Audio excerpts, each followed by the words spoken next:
فأعوذ بالله السميع العليم من الشيطان الرجيم. بسم الله الرحمن الرحيم.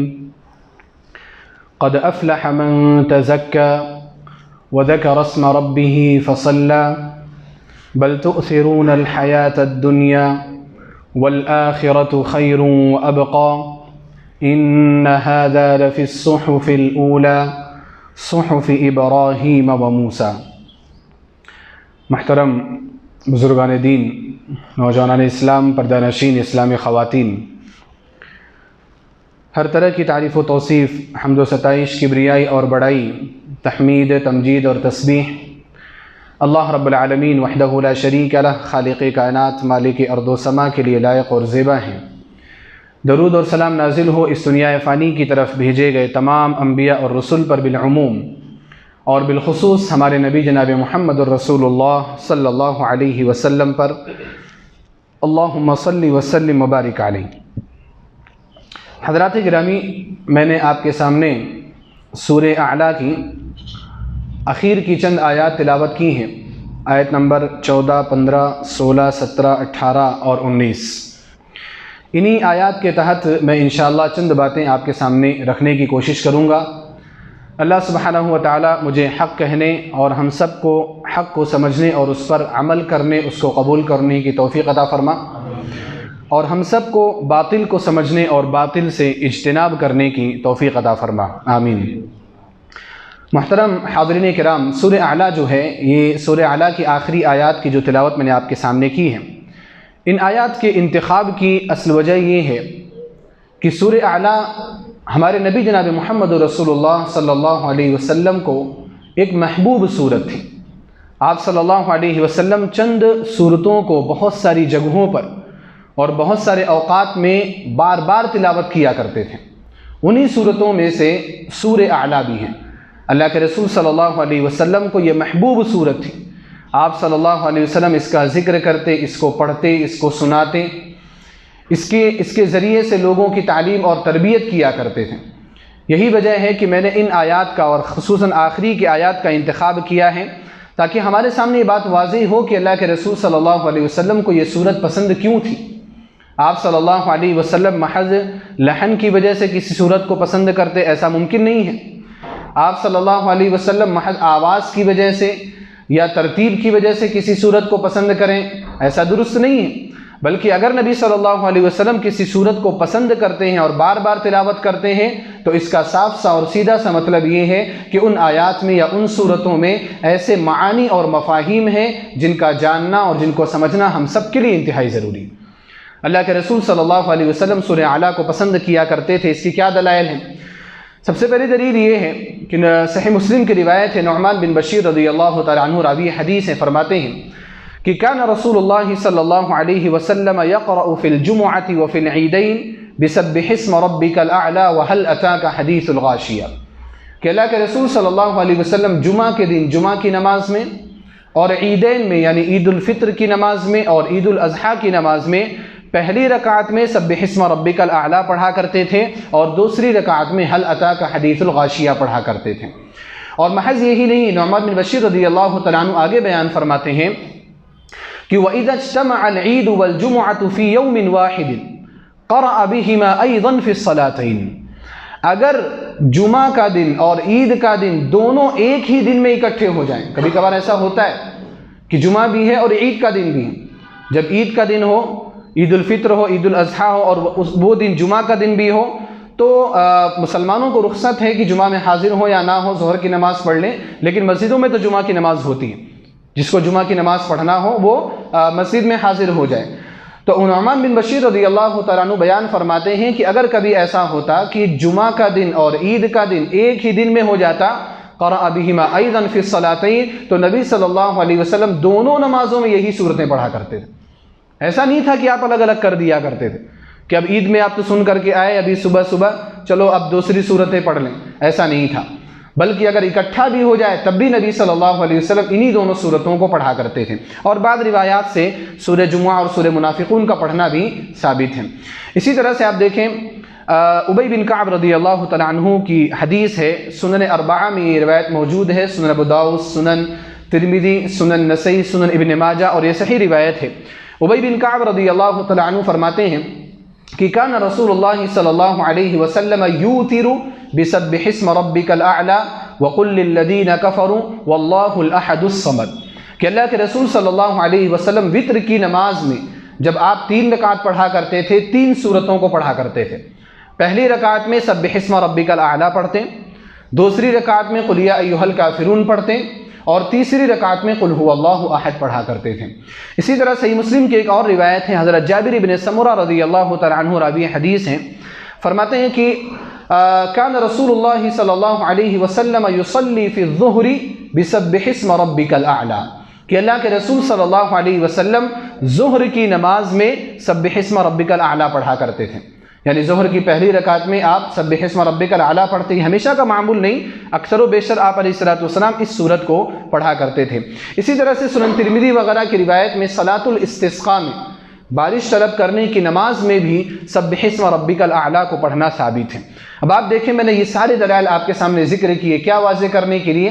اس بات کو واضح کرنے کے لیے کہ سورہ اعلیٰ نبی صلی اللہ علیہ وسلم کو محبوب ترین سورتوں میں سے ایک سورت تھی۔ آپ صلی اللہ علیہ وسلم اس سورت کا بڑے بڑے مجمع میں تلاوت کیا کرتے تھے، کیونکہ جمعہ کا دن ایک بڑا مجمع ہوتا ہے، عید کے دن ایک بڑا مجمع ہوتا ہے، اسی طرح سے استسقاء کی نماز میں ایک بڑا مجمع ہوتا ہے۔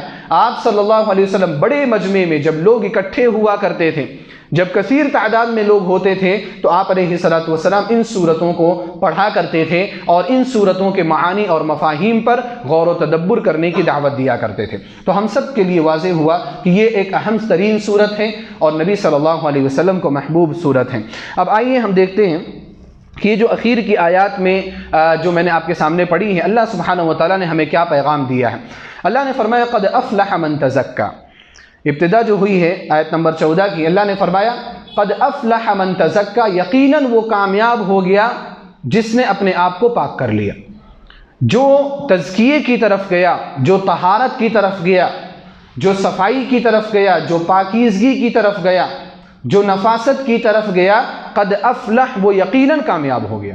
یہاں پر آپ دیکھیں فلاح کس کو بولتے ہیں؟ کامیابی، سکسیس۔ دنیا کی اصطلاح میں، ارباب دنیا کی اصطلاح میں اگر سکسیس کا معنی اور مفہوم پوچھا جائے تو کچھ اور ہے۔ دنیا والوں کی اصطلاح میں، ان کی نظر میں سکسیس کیا ہے، کامیابی کیا ہے کہ آپ بڑی سے بڑی ڈگری حاصل کر لیں۔ ان کی نظر میں کامیابی کیا ہے کہ آپ کی جو سیلری ہو وہ لاکھوں میں ہو۔ ان کی نظر میں کامیابی کیا ہے؟ آپ کا خود کا اپنا گھر ہو، ولاز ہو تو زیادہ بہتر ہے۔ ان کی نظر میں کامیابی کیا ہے کہ آپ کے پاس عمدہ بائک بھی ہو، آپ کے پاس کار بھی ہو، اور کار میں بھی عمدہ کمپنی کی کار ہو، تو یہ آپ کی کامیابی کے دلیل ہے۔ ہم لوگ بھی عش کرتے ہیں کبھی کبھار، ہم لوگ بھی کبھی کبھار لوگوں کے اوپر رش کیا کرتے ہیں کہ اس کو کتنا مال ملا ہے، کتنی دولت ہے اس کے پاس، حالانکہ یہ اہل ایمان کا تقاضا نہیں ہے۔ اہل ایمان کی یہ شناخت نہیں ہوتی۔ اہل ایمان جو ہے وہ دنیا داروں کو نہیں دیکھا کرتے، اہل ایمان جو ہے وہ آخرت والوں کو دیکھا کرتے، دین والوں کو دیکھا کرتے۔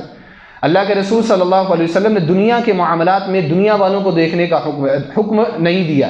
آپ علیہ الصلوۃ والسلام نے فرمایا انظروا الی من هو اسفل منکم، دنیاوی معاملہ اگر ہے، دنیا کی بات ہے، تو اپنے سے نیچے والوں کو دیکھو، کیونکہ اگر اپنے سے اوپر والوں کو دیکھو گے فَهُوَ أَجْدَرُ أَلَّا تَزْدَرُوا نِعْمَةَ اللَّهِ عَلَيْكُمْ، تو کبھی بھی اللہ رب العالمین کا شکر ادا ہی نہیں کر سکتے۔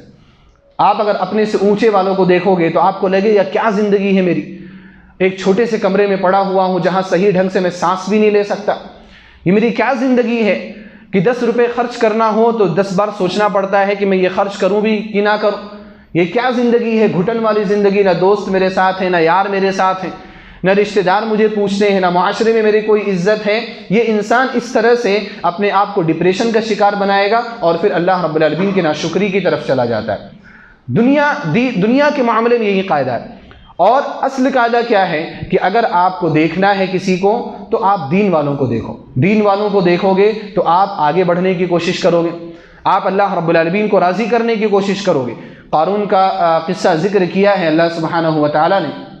کچھ دنیا داروں نے قارون کو دیکھ کر کے کہا تھا کہ کیا دولت دی ہے اللہ سبحانہ و تعالیٰ نے اس کو، لیکن جب اللہ رب العالمین نے اس کو زمین کے اندر دھسا دیا تو پھر ان لوگوں نے کہا کہ کاش، کیا اللہ سبحانہ و تعالیٰ کا شکر ہے کہ اللہ نے ہمیں اس کی راہ پر نہیں چلایا۔ آج ہم اس کے اوپر رشک کر رہے تھے، لیکن اس کا جب نتیجہ سامنے آیا، اس کی جب عاقبت سامنے آئی، تو ہمیں پتہ چلا کہ یہ اصل کامیابی نہیں ہے۔ تو کامیابی یہ نہیں ہے میرے بھائی اور دوستو۔ قرآن کریم آپ اٹھا کر کے پڑھ لیں، جہاں بھی فلاح ہے، جہاں بھی فوز ہے، یعنی کامیابی، فوز بھی کامیابی کے معنی میں آتا ہے، یہ ساری چیزیں اللہ سبحانہ و تعالیٰ نے آخرت سے جوڑ کر کے دکھائی۔ آپ دیکھو، قد افلح المؤمنون، اللہ نے فرمایا مومن کامیاب ہو گئے۔ قد افلح من زکاہا، وہ لوگ کامیاب ہو گئے جو اپنے نفس کا تزکیہ کرتے ہیں، جو اپنے نفس کو پاک کرنے کی کوشش کرتے ہیں۔ فمن زحزح عن النار وادخل الجنۃ فقد فاز، جس شخص کو جہنم سے دور کر دیا گیا، جنت میں داخل کر دیا گیا، فقد فاز، وہ کامیاب ہے۔ اللہ سبحانہ و تعالیٰ نے اسی لیے فرمایا قد افلح، یقیناً کامیاب ہو گیا۔ اور عربی زبان سے اگر آپ واقف ہوں تو قد ہوتا ہے تحقیق کے معنی میں، یقیناً، یعنی اس میں کوئی شک نہیں ہے، کوئی شبہہ نہیں، گارنٹیڈ یہ بات ہے۔ اور یہ بات اگر قد کے ذریعے بھی نہ بیان کی جاتی تب بھی گارنٹیڈ ہوتی۔ کیوں؟ کیونکہ یہ بات اللہ سبحانہ و تعالیٰ کی بات ہے، یہ کلام اللہ سبحانہ و تعالیٰ کا کلام ہے، جس کے کلام میں لا ریب فیہ، کوئی بھی شک اور شبہہ ہو ہی نہیں سکتا۔ لیکن اللہ سبحانہ و تعالیٰ نے پھر بھی ہمارے نفس کی حوصلہ افزائی کے لیے، ہم سب کو آگے بڑھنے کے لیے اللہ سبحانہ و تعالیٰ نے قد کا لفظ استعمال کیا۔ فرمایا قد افلح من تزکا، یقیناً وہ کامیاب ہو گیا۔ کون؟ من تزکا، جو پاک ہے، جو پاکی کی طرف جاتا ہے۔ اب پاکی سے مراد کیا ہے؟ پاکی سے دیکھیں دو چیزیں مراد ہوتی ہیں، ایک اندرونی پاکی ہوتی ہے اور ایک بیرونی پاکی ہوتی، جس کو علماء محدثین کہا کرتے ہیں طہارت معنویہ اور طہارت حسیہ۔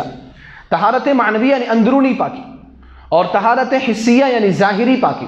جب اللہ سبحانہ و تعالیٰ نے تزکا کا لفظ استعمال کیا تو اس کا مطلب یہ ہے کہ ہر طرح کی پاکی یہاں پر مراد ہے۔ اب سب سے پہلے آپ دیکھیں طہارت معنویہ، یہ ضروری ہے۔ طہارت معنویہ یعنی اندرونی پاکی، آپ کا دل پاک ہونا چاہیے۔ دل پاک کیسے ہوگا؟ توحید کے ذریعے سے آپ کا دل پاک ہوگا۔ دل کے پاک ہونے سے مراد سب سے پہلی چیز یہ ہوتی ہے کہ آپ کے دل میں غیر اللہ کی محبت نہ ہو، آپ کے دل میں اللہ سبحانہ و تعالیٰ کی عبادت کا جذبہ ہو، آپ کے دل میں اللہ سبحانہ و تعالیٰ کے لیے اپنے جان کو، اپنے مال کو قربان کر دینے کا، وقف کر دینے کا جذبہ ہو۔ یہ طہارت معنویہ ہے۔ اسی وجہ سے اللہ سبحانہ و تعالیٰ نے فرمایا مشرکوں کے بارے میں، یا ایھا الذین آمنوا انما المشرکون نجس، اے ایمان والو مشرکین ناپاک ہیں۔ ناپاک کا معنی کیا ہے؟ کہ اگر آپ نے ان سے مصافحہ کر لیا تو آپ ناپاک ہو جائیں گے، آپ کو ہاتھ دھونا پڑے گا، ایسا نہیں ہے۔ وہ ظاہری ناپاکی ان کی نہیں ہے۔ یہاں پر جو یہ کہا گیا انما المشرکون نجس، یہاں پر نجاست سے مراد نجاست معنویہ ہے، نجاست حسیہ نہیں ہے، نجاست باطنیہ ہے، نجاست ظاہریہ نہیں ہے۔ وہ اندرونی طور پر ناپاک ہے۔ کیوں ناپاک ہے؟ کیونکہ انہوں نے اللہ سبحانہ و تعالیٰ جس نے ان کو پیدا کیا، جو ان کو رزق دیتا ہے، جو ان کو کھلاتا ہے پلاتا ہے، جو ان کی ساری حاجتوں کو پوری کرتا ہے، جو ان کی خواہشات کو پوری کرتا ہے، اس کو ماننے کو تیار نہیں، اس کے لیے عبادت کرنے کو تیار نہیں۔ اجعل الآلہۃ الہا واحدا ان ھذا لشیء عجاب۔ کفار مکہ نے نبی صلی اللہ علیہ وسلم کے تعلق سے کہا کہ انہوں نے سارے معبودوں کو چھوڑ کر کے ایک معبود بنا دیا، ایک معبود کی عبادت کی طرف دعوت دے رہے ہیں۔ ان ھذا لشیء عجاب، یہ تو بڑی تعجب والی بات ہے۔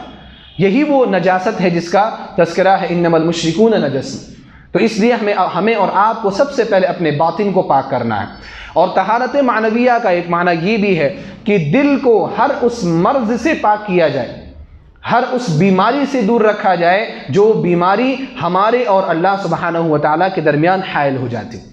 اب یہاں پر آپ دیکھیں ان بیماریوں میں سے ایک بڑی بیماری کفر اور شرک کے بعد نفاق کی بیماری ہے، اس سے بھی اپنے آپ کو پاک رکھنا ضروری ہے۔ نفاق دل کے اندر ہوتا ہے، ظاہری طور پر انسان مسلمان ہوتا ہے، ظاہری طور پر داڑھی ٹوپی والا ہوتا ہے، لیکن اندر مسلمانوں کی ہار ہو جائے، مسلمانوں کی شکست ہو جائے، مسلمان ذلیل ہوں، مسلمان رسوا ہو جائیں، ان باتوں کو لے کر کے خوش ہو رہا ہوتا ہے، مسلمانوں کی جڑیں کھودنے کی کوشش کر رہا ہوتا ہے، ان کی صفوں میں بیٹھ کر کے ان کو گمراہ کرنے کی کوشش کر رہا ہوتا ہے، ان کی صفوں میں بیٹھ کر کے قرآن کریم کی غلط معانی اور احادیث کا غلط مطلب بیان کرنے کی کوشش کر رہا ہوتا ہے۔ یہ نفاق ہے جس سے ہم سب کو بچنا ضروری ہے۔ اللہ سبحانہ و تعالیٰ نے فرمایا سورہ محمد میں، ام حسب الذین فی قلوبہم مرض ان لن یخرج اللہ اضغانہم، کیا ان لوگوں نے ایسا سمجھ لیا ہے جن کے دلوں میں بیماری ہے کہ اللہ سبحانہ و تعالیٰ ان کے کینے کو نہیں نکالے گا؟ جو بھی انسان منافق ہے اس کا نفاق ایک نہ ایک دن ضرور باہر آتا ہے، لہذا نفاق میں کوئی فائدہ نہیں ہے میرے بھائی اور دوستو۔ آپ کو اگر بننا ہے تو واضح طور پر مومن بن جاؤ، بننا ہے تو واضح طور پر کافر بن جاؤ۔ بیچ والی چیز بہت بری چیز ہے، بیچ والی چیز سب سے بدترین چیز ہے۔ اس لیے اللہ سبحانہ و تعالیٰ نے فرمایا ان المنافقین فی الدرک الاسفل من النار ولن تجد لهم نصیرا، یہ جو منافقین ہیں یہ جہنم کے سب سے نچلے طبقے میں ہوں گے اور آپ ان کا کسی کو کوئی مددگار نہیں پائیں گے۔ یہ منافقین کے بارے میں کہا، یہ بات کافروں کے بارے میں نہیں۔ کافروں کے بارے میں وہ جہنم میں جائیں گے، لیکن فی الدرک الاسفل جہنم کے سب سے نچلے طبقے میں ہوں گے۔ کس کے بارے میں؟ منافقوں کے بارے میں۔ تو نفاق وہ مرض ہے جس سے اپنے دل کو پاک رکھنا ضروری ہے۔ اسی طرح سے دل کی بیماریوں میں سے آپ دیکھیں، کینہ ہے، حسد ہے، بغض ہے، تکبر ہے، ان ساری چیزوں سے اپنے آپ کو پاک رکھنا ضروری ہے۔ یہ سب دل کی بیماریاں ہیں جو اندر اندر پیدا ہوتی رہتی۔ اور کبر کیا ہے، تکبر کیا ہے؟ اللہ کے رسول صلی اللہ علیہ وسلم سے ایک صحابی نے پوچھا، اے اللہ کے رسول صلی اللہ علیہ وسلم، کیا اچھے کپڑے پہننا، اچھے جوتے پہننا، کیا یہ تکبر ہے؟ نبی صلی اللہ علیہ وسلم نے فرمایا کہ ایسا نہیں ہے۔ الکبر بطر الحق وغمط الناس، کبر کیا ہے، تکبر کیا ہے؟ تکبر یہ ہے کہ آپ حق کو نیچا دکھانے کی کوشش کرو، اپنی بات آپ اونچی رکھنے کی کوشش کرو۔ آپ کے سامنے آیات پیش کی جا رہی، احادیث پیش کی جا رہی ہیں، نہیں مجھے سمجھ میں نہیں آ رہا ہے، میری عقل میں یہ باتیں نہیں آ رہی، آپ اپنے آپ کو اوپر کرنے کی کوشش کرو، حق کو نیچے رکھنے کی کوشش کرو، یہ تکبر ہے۔ بہت سارے لوگ کہتے ہیں متکبر نہیں ہوں میں، لیکن اگر آپ ان کے سامنے ٹخنے سے نیچے کرنے والی احادیث اگر آپ پیش کرو جو وعید والی احادیث ہیں، بولیں کہ بھی میں تکبر نہیں کر رہا ہوں، یہاں پر آپ نے جو تردید کی حدیث کی، یہاں پر آپ نے جو غلط مطلب بیان کیا، یہی تو تکبر ہے۔ اسی وجہ سے سنن ابو داؤد میں اللہ کے رسول صلی اللہ علیہ وسلم نے جابر بن سلیم رضی اللہ تعالی عنہ کو نصیحت کرتے ہوئے کہا تھا، ایاک واسبال الازار فانها من المخیلہ، کہ آپ ٹخنوں کو نیچے کرنے سے بچنا، کپڑوں کو ٹخنوں سے نیچے کرنے سے بچنا، کیونکہ یہی تکبر ہے۔ فانها من المخیلہ، یہ عمل ہی تکبر ہے۔ کچھ لوگوں کے یہاں شبہہ ہوتا ہے کہ اگر تکبر سے کیا جائے تو حرام ہے، تکبر سے نہ کیا جائے تو حلال ہے، ایسا لوگ بولتے۔ آپ سنن ابو داؤد کی اس روایت میں غور کریں جو جابر بن سلیم رضی اللہ تعالیٰ عنہ کو نبی صلی اللہ علیہ وسلم نے نصیحت کی، کہا فإنها من المخیلہ، اگر آپ کپڑے کو ٹخنے سے نیچے لٹکا رہے ہیں نا تو تکبر ہے نہیں ہے، وہ بات کی بات ہے، یہی عمل ہی تکبر ہے۔ یہ کیوں تکبر ہے؟ کیونکہ آپ حق کو نیچا دکھانے کی کوشش کر رہے ہیں، آپ اپنی بات کو مقدم رکھنے کی کوشش کر رہے ہیں نبی صلی اللہ علیہ وسلم کی بات پر۔ یا ایھا الذین آمنوا لا تقدموا بین یدی اللہ ورسولہ، اے ایمان والو اللہ اور اس کے رسول سے آگے بڑھنے کی کوشش مت کیا کرو، اللہ سبحانہ و تعالیٰ سے ڈرا کرو۔ ان اللہ سمیع علیم، اللہ سننے والا ہے اور جاننے والا، ساری چیزیں تمہاری دیکھ رہا ہے، ہر بات تمہاری سن رہا ہے، کیا تعویل کر رہے ہو، کیا بات کر رہے ہو، قرآن کریم کا کیا مفہوم بیان کرو، ساری چیزیں اللہ سننے والا ہے اور جاننے والا ہے۔ تو اس لیے تکبر کیا ہے؟ بطر الحق، حق کو نیچا دکھانا، اور وغمط الناس، لوگوں کو حقیر سمجھنا، لوگوں کو حقیر سمجھنا یہ بھی تکبر ہے۔ ارے یہ ہے، اس کی طرف میں التفات نہیں کروں گا، اس سے میں سلام نہیں کرتا ہوں۔ کچھ لوگ ہوتے ہیں نچلے طبقے کے ہیں تو اونچے طبقے والے لوگ ان کی طرف توجہ بھی نہیں کرتے، اگر نظر بھی مل گئی تب بھی سلام نہیں کرتے، وہ سلام کرے مجھے، میں اس کو کیوں سلام کروں، وہ کم پیسے والا ہے، وہ غریب ہے۔ لوگوں کو حقیر سمجھنا یہ کیا ہے؟ تکبر ہے۔ اچھے انسان کی علامت یہ ہے کہ اگر اس کے پاس پیسہ ہونا تو وہ سب سے زیادہ اہمیت غریبوں کو دیتا ہے، یہ اچھے انسان کی پہچان ہے۔ اگر وہ اپنے لوگوں کو زیادہ اہمیت دے وہ بات ٹھیک ہے، لیکن اسی طرح کی اہمیت وہ غریبوں کو بھی دیتا ہے، ہر ایک اس کی نظر میں برابر انسان ہونے کی حیثیت سے۔ آپ نبی صلی اللہ علیہ وسلم کے اخلاق دیکھو، آپ صلی اللہ علیہ وسلم کا معاملہ کیا تھا کہ آپ ہر صحابی سے اتنی محبت کرتے تھے، ہر صحابی کے لیے آپ صلی اللہ علیہ وسلم اتنا اہتمام کیا کرتے تھے کہ ہر صحابی سمجھتے تھے کہ نبی صلی اللہ علیہ وسلم سب سے زیادہ مجھ سے محبت کرتے ہیں۔ عبداللہ بن عمرو بن عاص رضی اللہ تعالیٰ عنہ کی وہ حدیث آپ نے سنی ہوگی۔ عمرو بن عاص رضی اللہ تعالیٰ عنہ جو تھے وہ اپنے قوم کے سردار تھے، نبی صلی اللہ علیہ وسلم کے پاس جب آتے تھے تو آپ صلی اللہ علیہ وسلم ان کے لیے جگہ بناتے تھے، آپ آئیے یہاں پر بیٹھیے، اپنے قریب بیٹھانے کی کوشش کیا کرتے تھے، اہمیت دیتے تھے، ہر ایک کو ویسی اہمیت دیتے تھے۔ تو عمرو بن عاص رضی اللہ تعالیٰ عنہ کو لگا کہ سب سے زیادہ نبی صلی اللہ علیہ وسلم مجھ سے محبت کرنے والے۔ ایک بار آپ نے سوال کر لیا، ای الناس احب الیک یا رسول اللہ، صحیح مسلم کی روایت ہے، اے اللہ کے رسول صلی اللہ علیہ وسلم لوگوں میں آپ کے نزدیک سب سے زیادہ محبوب کون ہے؟ امید ان کو کیا تھی؟ وہ یہ سوچ رہے تھے کہ میرا نام لیا جائے گا، کیونکہ سب سے زیادہ میرا ہی اہتمام کیا کرتے ہیں۔ اللہ کے رسول صلی اللہ علیہ وسلم نے فرمایا عائشہ، لوگوں میں سب سے زیادہ محبوب عائشہ ہے۔ اب عمرو بن عاص رضی اللہ تعالیٰ عنہ جو تھے انہوں نے سوال پلٹ دیا اپنا نام سننے کے لیے، انہوں نے کہا کہ اللہ کے رسول صلی اللہ علیہ وسلم میں عورتوں میں سے نہیں پوچھ رہا ہوں، میں مردوں میں سے پوچھ رہا ہوں۔ آپ نے جو نام لیا، عائشہ کا نام لیا، میں مردوں میں سے پوچھنا چاہ رہا تھا، فمن الرجال، مردوں میں سے کون ہے؟ تو نبی صلی اللہ علیہ وسلم نے فرمایا ابوہا، عائشہ کے ابو، یعنی حضرت ابوبکر صدیق رضی اللہ تعالیٰ عنہ۔ پھر اس کے بعد انہوں نے سنا چلو ٹھیک ہے، ابوبکر رضی اللہ تعالیٰ عنہ تو ہمیشہ سے ساتھ میں رہے، اس وقت ان کا ساتھ دیا جب سارے لوگ آپ کا انکار کر رہے تھے، اس وقت انہوں نے تصدیق کی جب سارے لوگ تکذیب کر رہے تھے، تو ٹھیک ہے، بات صحیح ہے کہ سب سے زیادہ محبوب وہی ہیں، شاید میرا ان کے بعد نمبر تو ضرور ہوگا۔ پھر پوچھا اس کے بعد کون ہے؟ ثم من؟ تو نبی صلی اللہ علیہ وسلم نے فرمایا ثم عمر، اس کے بعد میں عمر سے زیادہ محبت کرتا ہوں، عمر میرے نزدیک زیادہ محبوب ہے۔ عمرو بن عاص رضی اللہ تعالیٰ عنہ نے اپنا سوال یہیں پر کلوز کر دیا، بند کر دیا، ختم کر دیا۔ کیوں؟ پتہ نہیں میرا نام کہاں پر آئے گا، ابھی اس کے بعد اور بھی افراد آ سکتے ہیں، میرا نام پتہ نہیں کہاں آئے گا، اور جو میں حسن ظن رکھتا ہوں، جو میں سوچتا ہوں کہ نبی صلی اللہ علیہ وسلم سب سے زیادہ مجھ سے محبت کرتے ہیں، وہ میرا ظن ہی ختم ہو جائے گا، میرا گمان ہی ختم ہو جائے گا۔ آپ نے سوال بند کر دیا۔ یہ اہتمام تھا نبی صلی اللہ علیہ وسلم کا۔ ایسا ہی سب کے ساتھ تھا، بچوں کے ساتھ بھی تھا، غلاموں کے ساتھ بھی تھا۔ حضرت بلال رضی اللہ تعالیٰ عنہ کو کتنا قریب رکھا کرتے تھے۔ حضرت انس رضی اللہ تعالیٰ عنہ بچوں میں سے تھے، آپ کے خادم تھے۔ عبداللہ بن عباس رضی اللہ تعالیٰ عنہما تھے۔ یہ سب کو آپ صلی اللہ علیہ وسلم قریب رکھا کرتے تھے۔ آپ صلی اللہ علیہ وسلم کا معمول یہ تھا کہ اگر آپ باہر سے آ رہے ہوتے، بچے آتے تھے استقبال کے لیے، مدینہ سے باہر نکل کر کے استقبال کرتے تھے، آپ صلی اللہ علیہ وسلم بچوں کو اپنے پیچھے بیٹھا لیا کرتے تھے، اور بیٹھا کر کے ان کی دل کی تسکین کے لیے، تسلی کے لیے آپ ان کو شہر میں لے کر کے آیا کرتے تھے۔ تو الکبر بطر الحق وغمط الناس، تکبر کیا ہے؟ حق کو آپ نیچا دکھانے کی کوشش کریں اور لوگوں کو حقیر سمجھیں، یہ تکبر ہے۔ تو ہمیں اولاً سب سے پہلا کام کیا کرنا ہے؟ اپنے دل کو پاک کرنا ضروری ہے، اسی کو تزکیہ کہا جاتا ہے۔ تزکیے میں طہارت حسیہ بھی ہے، طہارت ظاہریہ بھی، یعنی ظاہری طور پر آپ کا بدن جو ہے وہ پاک ہونا چاہیے، ہر طرح سے پاک ہونا چاہیے۔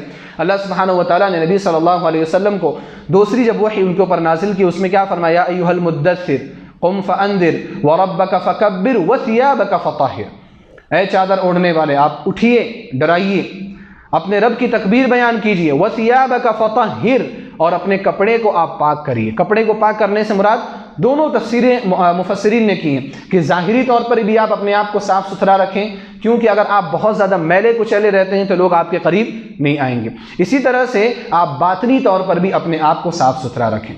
تو طہارت ظاہریہ، طہارت باطنہ، یہ ساری چیزیں اس تزکیہ کے مفہوم میں داخل ہیں۔ اللہ کے رسول صلی اللہ علیہ وسلم نے فرمایا الطہور شطر الایمان، صفائی جو ہے یہ نصف ایمان ہے۔ اور طہور کی تفسیر علماء محدثین نے وضو سے کی ہے کہ وضو کرنا یہ آدھے ایمان کے برابر، اور وضو کرنے سے ظاہری طہارت بھی حاصل ہوتی ہے اور باطنی طہارت بھی حاصل ہوتی ہے۔ تو قد افلح من تزکا، یقیناً وہ کامیاب ہو گیا جو اپنے آپ کو پاک کر لیا، اپنے نفس کو پاک کر لیا۔ میرے بھائیو، یہ جو تزکیہ ہے، اپنے نفس کو پاک کرنا، یہ انبیاء کرام کے اس دنیا میں آنے کے مقاصد میں سے ایک اہم مقصد ہے۔ حضرت ابراہیم علیہ السلام نے جب خانہ کعبہ کی تعمیر کی تو وہاں پر خانہ کعبہ اور اس کے اطراف رہنے والے لوگوں کے لیے کچھ مخصوص دعائیں کی تھی۔ انہوں نے جو دعائیں کی تھی، ان دعاؤں میں سے ایک دعا یہ ہے، آپ نے فرمایا ربنا وبعث فیہم رسولا من انفسہم یتلو علیہم آیاتہ ویعلمہم الکتاب والحکمہ ویزکیہم، کہ اے اللہ سبحانہ و تعالیٰ تو ان کے درمیان ایک ایسا رسول بھیجنا، یتلو علیہم آیات، جو تیری آیات ان کے سامنے تلاوت کرے، ویعلمہم الکتاب والحکمہ، جو ان کو کتاب سکھائے، حکمت کی باتیں سکھائے، حکمت سے مراد احادیث، ویزکیہم، اور ان کا تزکیہ کرے، ان کے دل کو پاک اور صاف کرے۔ اللہ سبحانہ و تعالیٰ نے حضرت ابراہیم علیہ السلام کی یہ دعا قبول کی، اور مکہ والوں کے لیے نبی جناب محمد رسول اللہ صلی اللہ علیہ وسلم کو نبی بنا کر کے بھیجا، اور جب نبی بنا کر کے بھیجا تو کیا فرمایا؟ لقد من اللہ علی المؤمنین، اللہ سبحانہ و تعالیٰ نے مومنوں پر احسان کیا۔ ہم احسان نہیں کرتے، ہم سمجھتے نا کہ 2 رکعت نمازیں پڑھ لی، ہم نے بہت کچھ کر لیا۔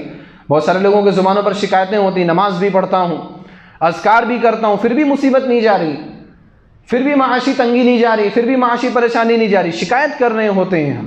یہ شکایت نہیں ہے۔ لقد من اللہ علی المؤمنین، اللہ کا آپ کے اوپر احسان ہے کہ اللہ نے آپ کو نماز کی توفیق دی ہے، آپ کو مومن بنایا ہے، آپ کو مسلمان بنایا ہے، ورنہ بہت سارے لوگ کافر ہیں جو نماز نہیں پڑھ رہے ہیں۔ تو یہ آپ کے اوپر اللہ سبحانہ و تعالیٰ کا احسان ہے۔ تو اللہ نے فرمایا کہ اللہ نے آپ کے اوپر احسان کیا۔ کیسے احسان کیا؟ اذ بعث فیہم رسولا من انفسہم، انہی میں سے ان کے درمیان ایک رسول کو بھیجا جس کا کام کیا ہے، یتلو علیہم آیاتہ، کہ وہ ان کے اوپر اللہ کی آیات کو تلاوت کرتا ہے، ویزکیہم، اور ان کا تزکیہ کرتا ہے۔ دیکھیں نبی علیہ الصلوۃ والسلام کے بھیجے جانے کے مقاصد میں سے ایک اہم مقصد، وَيُعَلِّمُهُمُ الْكِتَابَ وَالْحِكْمَةَ، اور ان کو کتاب اور حکمت کی تعلیم دیتا ہے۔ وَإِن كَانُوا مِن قَبْلُ لَفِي ضَلَالٍ مُبِينٍ، کیونکہ یہ لوگ ان کے آنے سے پہلے واضح گمراہی میں پڑے ہوئے تھے۔ یہاں پر ایک قابل غور نقطہ ہے، وہ یہ ہے کہ جب حضرت ابراہیم علیہ السلام نے جب دعا کی تھی کہ ایک ایسا نبی بھیجنا، ایک ایسا رسول بھیجنا جس کا یہ کام ہو، بہت سارے کام گنائے۔ پہلا کام کیا گنایا تھا انہوں نے کہ قرآن کریم کی آیات کی تلاوت کریں، اسی طرح سے دوسرا کام انہوں نے یہ گنایا کہ کتاب سکھائے، تیسرا حکمت سکھائے، چوتھا کام اخیر میں یہ گنایا تھا وَيُزَكِّيهِمْ، ان کا تزکیہ کریں۔ لیکن اللہ سبحانہ وتعالیٰ نے جب نبی کو بھیجا اور نبی کو بھیجے جانے پر جو احسان اللہ سبحانہ وتعالیٰ نے ذکر کیا، اس میں جب نبی کے بھیجے جانے کے مقاصد کا ذکر کیا تو آپ دیکھیں کیسے مقصد ذکر کیا گیا۔ اللہ سبحانہ وتعالیٰ نے فرمایا اذ بعث فیہم رسولا من انفسہم یتلو علیہم آیاتہ، پہلا کام کیا ہے کہ نبی آ کر کے آیات کی تلاوت کرے، دوسرا کام ویزکیہم، ان کا تزکیہ کرے، وَيُعَلِّمُهُمُ الْكِتَابَ وَالْحِكْمَةَ، ان کو کتاب سکھائے اور ان کو حکمت سکھائے۔ آپ دیکھیں اللہ سبحانہ وتعالیٰ نے تزکیے کو مقدم کر دیا۔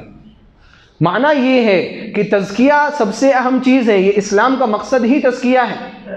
اسلام آیا ہی اسی لیے ہے کہ آپ کے دل کو صاف کرے، آپ کے باطن کو صاف کرے، تو لہذا تزکیہ نفس ایک اہم شے ہے، ایک اہم چیز ہے۔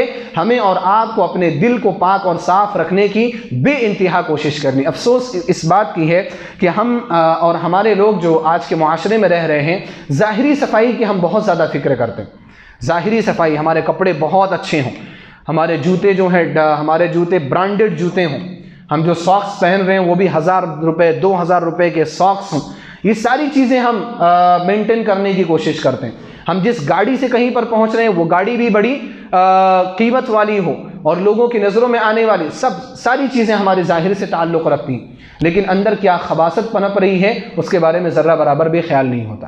اندر کی گندگی کیا ہے، اس گندگی کو کیسے پاک کیا جائے، کیسے دور کیا جائے، اس کے بارے میں خیال نہیں ہوتا۔ لہذا باطن کی صفائی بہت ضروری ہے۔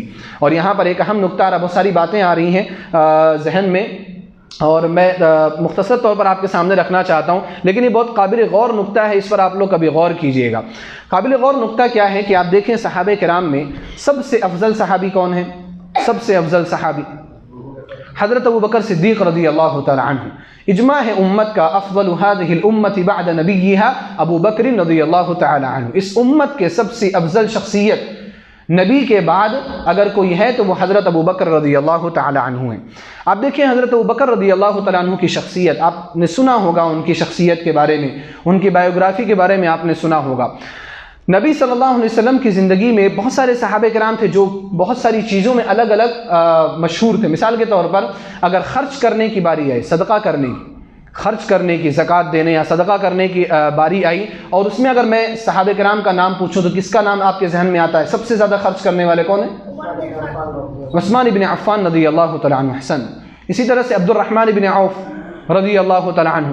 اسی طرح سے جب جہاد کی باری آتی ہے، بہادری دکھانے کی باری آتی ہے تو کس کا نام ہمارے ذہن میں سب سے پہلے آتا ہے؟ خالد بن ولید رضی اللہ تعالی عنہ کا، عمر بن خطاب رضی اللہ تعالی عنہ کا بھی نام آتا ہے، بڑے جری تھے، بڑے شجاع تھے۔ اسی طرح سے اگر ہم دیکھیں کہ نوافل پر زیادہ سے زیادہ کثرت کرنے کی اگر نام لیا جائے کہ زیادہ نوافل کون پڑھتا تھا، نفل روزے، نفل نمازیں، تو کس کا نام آتا ہے کسی کے ذہن میں؟ عبداللہ مرزاق اللہ خیر سے آپ لوگوں میں سے کوئی بولیں تو بہتر ہے۔ ہاں، عبداللہ بن عمرو بن عاص رضی اللہ تعالی عنہ۔ عبداللہ بن عمرو بن عاص رضی اللہ تعالی اتنا روزہ رکھتے اپنی بیوی کا حق ادا نہیں کرتے تھے۔ ان کی بیوی نے اپنے عمرو بن عاص رضی اللہ تعالیٰ عنہ سے شکایت کی، اور عمرو بن عاص رضی اللہ تعالیٰ عنہ نے شکایت نبی صلی اللہ علیہ وسلم کے پاس کی۔ کس چیز کی شکایت؟ نماز پڑھنے نہیں آتے اس کی شکایت نہیں، اتنی نماز پڑھتے ہیں کہ بیوی کا حق ادا نہیں کرتے، ڈیلی روزے رکھتے تھے، رات بھر نمازیں پڑھ رہے تھے، یعنی عشاء کی نماز کے بعد سے نہ تلاوت قرآن میں لگ جاتے تھے، تہجد میں لگ جاتے تھے، فجر ہو جاتی تھی، فجر کی نماز پڑھنے گئے اور پھر روزے سے ہیں، بیوی کا حق ادا نہیں ہوتا تھا۔ عمرو بن عاص رضی اللہ تعالیٰ عنہ آتے تھے، اپنی بہو سے پوچھتے تھے بہو کیا حال ہے؟ سب کچھ ٹھیک ہے لیکن یہ میرا حق ادا نہیں کرتے۔ نبی صلی اللہ علیہ وسلم کے پاس شکایت کی، آپ صلی اللہ علیہ وسلم نے ان کو بلایا اور پوچھا تم نمازیں کتنی پڑھتے ہو؟ میں پوری رات نماز پڑھتا ہوں۔ آپ صلی اللہ علیہ وسلم نے اپنا عمل بتایا، کہ میں کبھی سوتا بھی ہوں، کبھی ابتدائی حصے میں سوتا ہوں، کبھی آخری حصے میں سوتا ہوں، کبھی درمیانی حصے میں سوتا ہوں، سونا بھی ہے اور نماز بھی پڑھنا ہے۔ روزے کتنے رکھتے ہو؟ ڈیلی روزے رکھتا ہوں۔ آپ صلی اللہ علیہ وسلم نے کہا نہیں، ایسا نہیں ہوگا، ایسا نہیں چلے گا، آپ ڈیلی روزے نہیں رکھ سکتے۔ آپ کیا ہے، آپ کم روزے رکھو۔ آپ نے اسٹیپ بائی اسٹیپ عبداللہ بن عمرو بن عاص رضی اللہ تعالیٰ عنہما کو بعض روایات میں 7 روزے پر روکا مہینے میں، کہ مہینے میں 7 روزے رکھو، اور بعض روایات میں 3 روزے پر روکا آپ صلی اللہ علیہ وسلم نے، کہ مہینے میں آپ زیادہ سے زیادہ 3 رکھ سکتے۔ تو یہ چیزیں کیوں ہو رہی ہیں؟ یہ ان کے جذبے کی وجہ سے۔ آپ دیکھیں تو نوافل کی بات آ رہی تو عبداللہ بن عمرو بن عاص رضی اللہ تعالیٰ عنہما کا نام ہمارے ذہن میں آ رہا ہے۔ اسی طرح حدیث روایت کرنے کی بات آ رہی ہے تو کس کا نام آ رہا ہے؟ ابو ہریرہ رضی اللہ تعالیٰ عنہ کا نام آ رہا ہے۔ لیکن ان سب چیزوں کے باوجود اگر سب سے افضل صحابی کا نام ذکر کیا جا رہا تو کس کا نام آ رہا ہے؟ ابو بکر رضی اللہ تعالیٰ عنہ کا۔ وجہ کیا ہے؟ آپ نے کبھی غور کیا کیا وجہ ہے کہ وہ سب سے افضل صحابی بنے؟ وہ وجہ اصل میں وہی دل کی پاکیزگی ہے۔ حضرت بکر صدیق رضی اللہ تعالیٰ عنہ نے اللہ سبحانہ و تعالیٰ کی عبادت دل کے ذریعے سے ایسی کی کہ اللہ رب العالمین نے ان کو اتنا بڑا مقام دے دیا۔ اب آپ شروع سے آپ دیکھ لیں کہ حضرت بکر صدیق رضی اللہ تعالیٰ عنہ کا دل ایمان کے لیے اتنا کھلا ہوا تھا، اتنا کھلا ہوا تھا، کسی اور کا نہیں تھا۔ جب نبی صلی اللہ علیہ وسلم نے نبوت کا اعلان کیا ہے، بلا کچھ کہے، بنا آرگیو کیے، آپ نے کہہ دیا کہ میں آپ پر ایمان رکھتا ہوں۔ یہ نہیں پوچھا کیا ہو گیا بھئی، آپ ٹھیک ٹھاک تھے، آج ایسی باتیں کیوں کہنے لگے؟ ایسا بھی کہتے ہیں نا، دوست میں کہتے ہیں، دوست تھے، ساتھ میں رہتے تھے۔ لیکن حضرت بکر صدیق رضی اللہ تعالیٰ نے کوئی سوال نہیں کیا، فوراً قبول کر لیا کہ آپ اللہ کے رسول ہیں، میں ایمان لاتا ہوں۔ پھر اس سے بڑا ایک امتحان کا وقت آیا جب نبی صلی اللہ علیہ وسلم نے اسراء اور معراج کے بارے میں بتایا کہ راتوں رات میں گیا، بیت المقدس کا سفر کیا اور وہاں سے میں 7واں آسمان کی سیر کر کے آ گیا۔ تو اس وقت بہت بڑا امتحان تھا حضرت بکر صدیق رضی اللہ تعالیٰ عنہ کے ایمان کا۔ اس وقت بہت سارے لوگوں نے، یعنی جو تھوڑے موڑے متاثر بھی ہو رہے تھے، ان لوگوں نے بھی نبی صلی اللہ علیہ وسلم کا مذاق بنانا شروع کر دیا تھا۔ اور جب نبی صلی اللہ علیہ وسلم نے کہی یہ بات تو اس وقت ابو جہل یا کون ان کے پاس آیا اور آ کر کے کہنے لگا، اب بولو کیا بولتے ہو، تمہارا ساتھی تو اتنے بڑے بڑے دعوے کر رہا ہے، اب تک تو ٹھیک ہے تم نے اس کی بات کو مانا ہے، اب بتاؤ کیا کہو گے؟ ایک رات میں کوئی بیت المقدس جا کر کے 7واں آسمان کی سیر کر کے آ سکتا ہے؟ تو حضرت بکر صدیق رضی اللہ تعالیٰ عنہ نے اس وقت جو جملہ کہا، شاید یہی میں سمجھتا ہوں یہی وہ جملہ ہے جس نے ان کو افضل هذه الامہ بنایا۔ اس وقت کیا کہا انہوں نے کہ اگر محمد صلی اللہ علیہ وسلم انہوں نے یہ بات کہی ہے تو پھر یہ بات سچی ہے۔ اگر انہوں نے یہ بات کہی، میں نہیں جانتا ہوں عقل میں آتی تھی یہ بات؟ نہیں آتی تھی، عقل میں ممکن ہی نہیں تھا، کوئی فلائٹ کا دور نہیں تھا کہ راتوں رات کوئی جائے، عقل میں بات آتی ہی نہیں تھی۔ لیکن یہ ایمان تھا، اتنا سینہ ان کا کھلا ہوا تھا ایمان کے لیے، انہوں نے کہا کہ اگر محمد صلی اللہ علیہ وسلم نے یہ بات کہی ہے تو اس میں کوئی شک نہیں ہے، میں اس پر ایمان رکھتا ہوں۔ اور اسی وقت سے شاید ان کا لقب جو ہے صدیق پڑا کہ یہ تصدیق کرنے والے ہیں۔ تو یہ وہ چیز ہوتی ہے، یہ طہارت باطنیہ، اپنے دل کو پاک کرو، دل کو صاف رکھو گے، دل کو ایمان کے لیے کھولو گے تو آپ کو وہ مقام ملے گا جو کسی اور کو نہیں ملے گا۔ اللہ نے کیا فرمایا؟ وَذَكَرَ اسْمَ رَبِّهِ فَصَلَّى۔ اگلی آیت جو ہے کہ کامیاب وہ ہے جو اپنے آپ کو پاک کرے، وَذَكَرَ اسْمَ رَبِّهِ، اور اپنے رب کا نام ذکر کرے۔ رب کا نام ذکر کرنے کا معنی کیا ہے؟ عبداللہ بن عباس رضی اللہ تعالیٰ عنہ بیان فرماتے ہیں، وحد اللہ، اللہ کی توحید کو بیان کرنا۔ اللہ کا نام ذکر کرنے کا معنی کیا ہے؟ اللہ کی توحید کو بیان کرنا، یعنی آپ تزکیہ میں کیا ہے؟ توحید آپ کے سینے میں داخل ہوگی۔ اب جب سینے میں داخل ہو گئی تو توحید کی طرف لوگوں کو بلانا بھی ہے، اللہ کا نام بھی ذکر کرنا ہے۔ جب انسان کسی چیز سے، کسی شخص سے زیادہ محبت کرتا ہے، بار بار اس کا نام اس کی مجلس میں ذکر کیا جاتا ہے۔ اگر آپ اللہ سے زیادہ محبت کرتے ہیں، اللہ کا نام آپ کی ہر مجلس میں ہونا چاہیے، اٹھتے بیٹھتے اللہ سبحانہ و تعالیٰ کا نام ہو، اس کی توحید بیان ہو، اس کی تکبیر بیان ہو۔ یہی مفہوم ہے وَذَكَرَ اسْمَ رَبِّهِ کہ وہ اپنے رب کے نام کو ذکر کرے، فَصَلَّى، اور نمازیں پڑھیں، نمازوں کی پابندی کریں۔ نمازوں کی پابندی یہ بھی اسلام کے بنیادی ارکان میں سے ایک رکن ہے۔ اب یہاں پر آپ دیکھیں تزکیہ، ہم چاہتے ہیں نا کہ ہمارا دل کیسے پاک ہو، کیسے صاف ہو۔ تزکیہ کا ذکر کرتے ہوئے اللہ سبحانہ و تعالیٰ نے نماز کا ذکر کیا۔ اس سے ایک اشارہ ملتا ہے کہ اگر آپ اپنے دل کو صاف کرنا چاہتے ہیں تو نماز کی پابندی کرنا شروع کر دیجیے۔ اور نماز ہی وہ پہلا قدم ہے نا جو آپ کو اچھا انسان بناتی۔ نماز پڑھنا شروع کرو، آپ اچھے انسان بن جاؤ۔ نماز اچھائی کی ابتدا کہاں سے ہوتی ہے؟ اگر ہمارے معاشرے میں کوئی انسان گمراہ ہے، بھٹکا ہوا ہے، ہر طرح کے غلط سلط کام کرتا رہتا ہے، اگر اس کو سدھرنا ہو کہاں سے شروع کرے گا؟ وہ کہاں سے شروع کرے گا؟ اگر وہ سدھرنا چاہ رہا، مسلمان ہے بیچارہ، غیر مسلم نہیں، غیر مسلم تو توحید سے شروع کرے گا، لیکن جو مسلمان ہے وہ کہاں سے شروع کرتا ہے؟ نماز سے شروع کرتا ہے، نمازوں میں دکھنے لگتا ہے وہ، اب نماز پڑھنے آتا ہے، دھیرے دھیرے اس کا تزکیہ ہونا شروع ہو جاتا ہے۔ دیکھو نماز پڑھنے آئے گا تو وہ اچھے سے لوگوں سے ملنے لگے گا، وہ جو اس کے اخلاق میں، اس کے باتوں میں جو شدت ہوتی ہے نا، وہ شدت ختم ہو جائے گی، گالی گلوچ ختم ہو جائے گی، دھیرے دھیرے ختم کرے گا وہ۔ سگریٹ پیتا ہوگا سگریٹ چھوڑ دے گا، شراب پیتا ہوگا دھیرے دھیرے شراب چھوڑ دے گا۔ اسی طرح سے نماز پڑھنے وہ آ رہا ہے، مومنوں سے محبت کرنے لگے گا، نمازیوں سے محبت کرنے لگے گا، حالانکہ اب تک اس کے نزدیک اگر کوئی قابل نفرت لوگ ہوں گے تو وہ نمازی ہوں گے جو 5 وقتہ نمازوں میں مسجد میں حاضر ہوتے ہیں۔ یہاں سے دیکھو اس کی اچھائی کی اصلاح ہو رہی۔ اگر حرام کماتا ہوگا اس کو چھوڑ دے گا، حلال کی طرف آنے کی کوشش کرے گا۔ بڑی بڑی قربانیاں دے دیتے ہیں لوگ، بڑے بڑے جاب چھوڑ دیتے ہیں لوگ، نمازیں شروع کیے، پتہ چلا کہ یہ حرام ہے، چھوڑ دیا اللہ سبحانہ و تعالیٰ کی خاطر۔ اسی طرح سے آپ دیکھو اگر وہ نماز پڑھنے لگے گا تو وہ سوچے گا میں نماز پڑھوں، میں جھوٹ کیوں بولوں، جھوٹ بھی نہیں بولے گا، وہ اچھا انسان بنے گا۔ اچھائی کی ابتدا کہاں سے ہو رہی؟ نماز سے ہو رہی۔ پاکیزگی کی، تزکیہ کی ابتدا نماز سے ہوتی، اسی وجہ سے نماز کی پابندی کیا کرو۔ بہت سارے لوگ کہا کرتے ہیں، بہت سارے لوگ بڑے پریشان ہو جاتے ہیں، زچ ہو جاتے ہیں کہ بار بار دیکھو مولوی صاحب نماز کی بات کر رہے ہیں، نماز کی بات کر رہے ہیں، خطبے میں نماز بول رہے ہیں، درس میں نماز بول رہے ہیں۔ میرے بھائی نماز اسی لیے بولتے ہیں کیونکہ سب سے پہلی سیڑھی ہے نماز، آپ کو اچھا بنانے کی سب سے پہلی سیڑھی ہے۔ اللہ نے فرمایا اتل ما اوحی الیک من الکتاب واقم الصلاۃ ان الصلاۃ تنہی عن الفحشاء والمنکر۔ یہ نماز جو ہے وہ فحش چیز سے بھی آپ کو روکتی ہے اور غلط چیزوں سے بھی آپ کو روکتی ہے، اور یہی وہ نماز ہے۔ نماز کے بارے میں کیوں بار بار بولا جاتا ہے؟ یہی وہ نماز ہے جس کا سب سے پہلے حساب لیا جائے گا۔ ان اول ما يحاسب علیہ العبد یوم القیامۃ من اعمالهم الصلاۃ۔ ابو ہریرہ رضی اللہ تعالیٰ عنہ راوی حدیث ہے کہ نبی صلی اللہ علیہ وسلم نے فرمایا کہ قیامت کے دن بندوں کے اعمال میں سے جس عمل کا سب سے پہلے حساب لیا جائے گا وہ نماز ہے۔ نماز ٹھیک ٹھاک ہے تو آپ کامیاب ہو جائیں گے، نماز میں اگر گڑبڑی ہو گئی تو پھر یہاں سے پریشانیاں شروع ہو جائیں گے۔ اللہ ہم سب کی حفاظت فرمائے۔ تو یہ آیت بھی اس بات کو بتاتی ہے کہ وَذَكَرَ اسْمَ رَبِّهِ فَصَلَّى، کہ اگر تزکیہ کرنا ہے، دل صاف کرنا ہے تو نماز کے ذریعے سے شروعات کرو۔ اسی طرح سے دونوں آیتوں کو جوڑیں، قد افلح من تزکى، یقیناً وہ کامیاب ہو گیا جس نے اپنے آپ کو پاک کیا، اور وذکر اسم ربہ فصلی، اور اپنے رب کا نام ذکر کیا اور نماز پڑھی۔ ان دونوں آیتوں کو جوڑیں تو بعض مفسرین نے یہاں پر تزکیہ سے مراد صدقہ کرنا بھی لیا۔ تزکیہ کا معنی صدقہ کرنا بھی آتا ہے، کیونکہ صدقے کے ذریعے سے انسان اپنے مال کو پاک کرتا ہے، اپنے نفس کو پاک کرتا ہے، تو یہاں صدقہ بھی لیا، اور صدقے میں خاص طور پر صدقۃ الفطر کو مراد لیا۔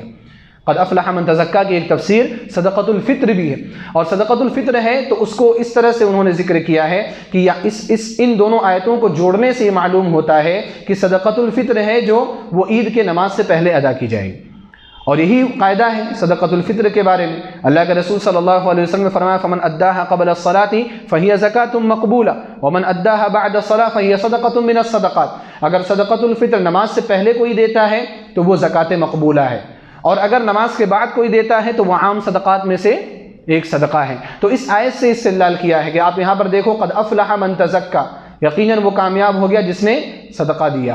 وذکر اسم ربی، اور اپنے رب کا نام ذکر کیا، اس سے مراد جو تکبیرات جو پڑھی جاتی ہیں عید میں جانے کے لیے اس کو لیا مفسرین نے۔ فصلی، اور نماز پڑھی، اور نماز سے کون سی نماز مراد لی؟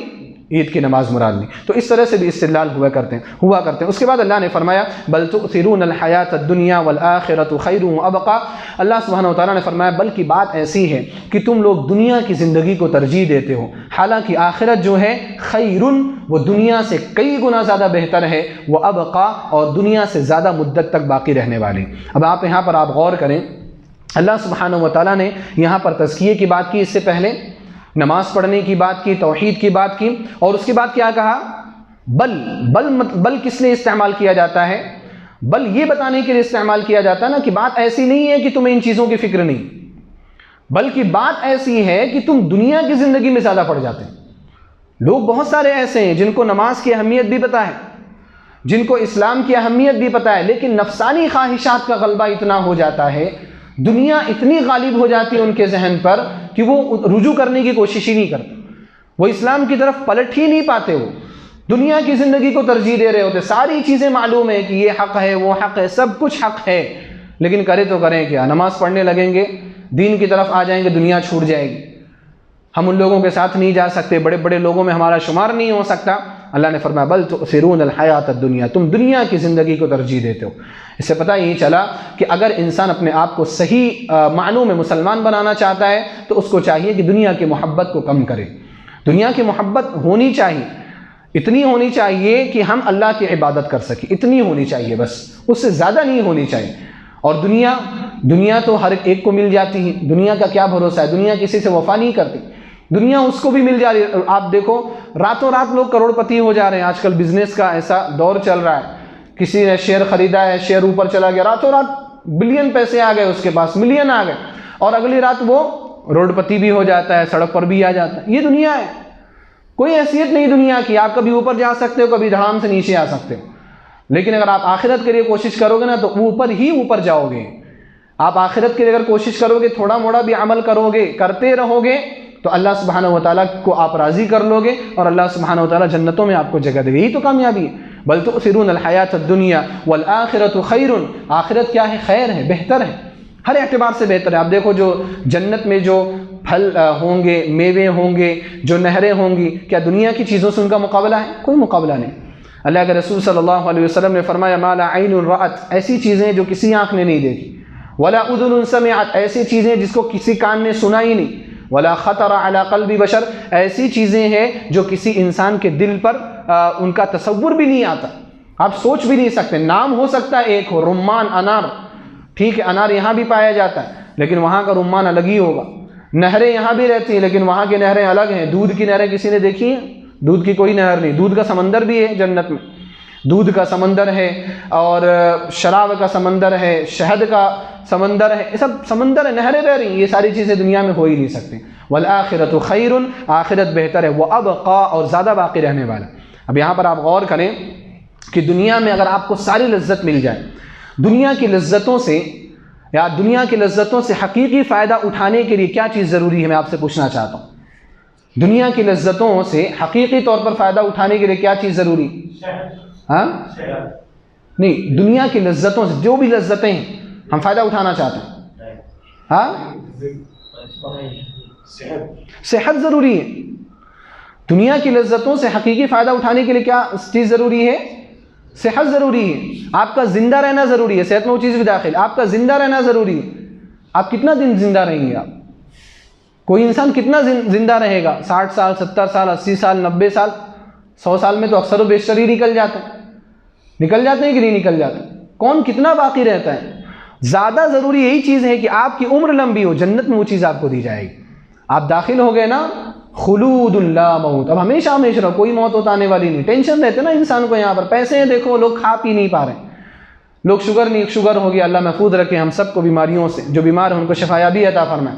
شوگر ہے، فلاں ہے، یہ ہے، وہ ہے، سب کچھ رہنے کے باوجود نہیں استعمال کر پا رہے۔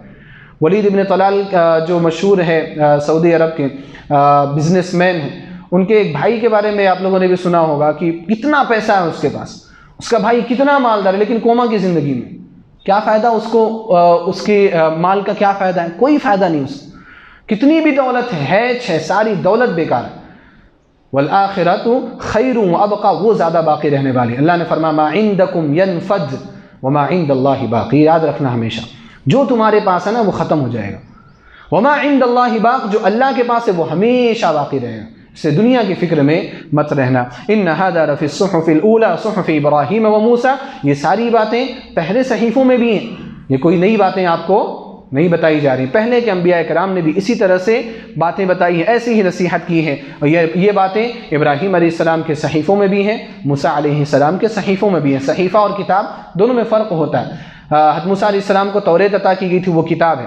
توریت سے پہلے صحیفے دیے گئے تھے، صحیفے یعنی جیسے ہم کتابچے، بک لیٹ جس کو بولتے ہیں نا، اس کو صحیفہ آپ بول سکتے ہیں، بک الگ ہے اور بک لیٹ الگ ہے۔ تو ویسے صحیفے پہلے کے انبیاء کرام کو ملتے تھے، تو انہی صحیفوں میں کے بارے میں کہا گیا کہ ابراہیم علیہ السلام، موسیٰ علیہ السلام اور دیگر تمام انبیاء کرام کے صحیفوں میں یہی باتیں ہیں۔ کیا باتیں ہیں؟ کہ آپ کو اپنا تزکیہ کرنا ہے، آپ کو اللہ سبحانہ و تعالیٰ کا ذکر کرنا ہے، آپ کو نمازوں کی پابندی کرنی ہے، آپ کو دنیا کو زیادہ ترجیح نہیں دینا ہے، آپ کو آخرت کو زیادہ ترجیح دینا ہے۔ یہی باتیں اس امت کے لیے بھی خیر خواہی کا ذریعہ ہیں، اور یہی باتیں پہلی امت والوں کو بھی فلاح و بہبود تک پہنچانے والی تھیں۔ اللہ سبحانہ و تعالیٰ سے میں دعا کرتا ہوں کہ الہ العالمین تو ہم سب کو اس بات کی توفیق عطا فرما کہ ان آیات کی جو تفسیر ہم نے سنی، الہ العالمین جو عمل والی باتیں ہم سب کو ان پر عمل کرنے کی توفیق عطا فرما۔ الہ العالمین تو ہمارے دلوں کو ہر طرح کی بیماریوں سے پاک صاف فرما دے۔ الہ العالمین ہر طرح کی نجاست سے ہمارے دلوں کو پاک صاف فرما دے۔ الہ العالمین ہم سب کو آخرت کے لیے عمل کرنے کی توفیق عطا فرما،